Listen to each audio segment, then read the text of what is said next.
So today I'm thinking about curiosity, and it's an interesting state.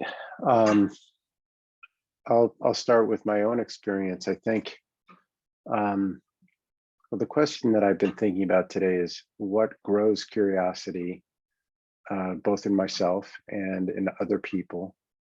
And I think the answer is similar in both. Actually, I'll speak for myself first, which is I think what grows curiosity in me is really starting with any place that I am curious and beginning to sit with that and kind of let my curiosity expand. And I also enjoy kind of as a state contrasting curiosity with something like knowing or a sense of I know this versus I'm curious about this. And curiosity tends to bring my focus outward. Um, even if it's something that I'm curious about and I'm thinking about, it kind of lives in a different place in me, I would say. And the more that I get curious about something, that the state kind of builds. And I think this is something with states in general. That the more you get into it, the more it grows and it can grow more powerful. Um, the other thing with curiosity is I think another thing that grows it, well, a few things. One is being open to newness, being open to new information, and a willingness to not know something or to know it in a new way, perhaps. So I think that openness is a great way of increasing curiosity for yourself. Um, Another thing that really increases curiosity for me is great questions. Both either when I think of interesting questions or questions that grab my attention, or when I'm speaking with somebody and they ask me a really good question, that can really help increase my sense of curiosity. When something shows up differently than I might have expected it, I'm usually like, wow, this is cool, and I start getting curious, like how is it that that's different than what I was expecting in that moment.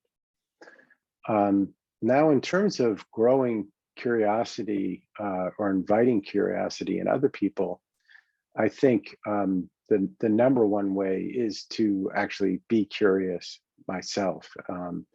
When I'm curious, I notice that it tends to bring curiosity in the people around me, and sometimes it's from being curious and sharing questions or sharing what I'm curious about, and sometimes it's being curious and just creating space and silence that allows somebody to expand and to think with you.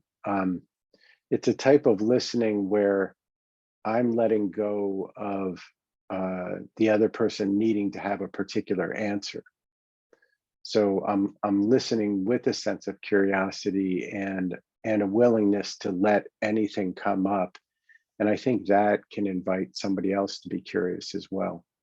Um, and again, questions and just that openness to new information or new perspectives can bring curiosity. So that was sort of the theme of the day for me is curiosity, because this, I would say it's a cousin of that state of not knowing and being comfortable and developing comfort not knowing. I think curiosity is another one of these states that's a real superpower and really encourages rich communication and connection between people. So I invite you to be curious, and I hope you're curious about that. There's one more thing. I realized that I had stopped and I forgot one point in terms of growing curiosity in others. And very much like growing curiosity in ourself, I think the place to start in helping encourage others to be curious is to notice where they are curious and to begin dialoguing or expanding on the places that they are naturally curious already. So I wanted to add that because I think I forgot to mention that in the first part.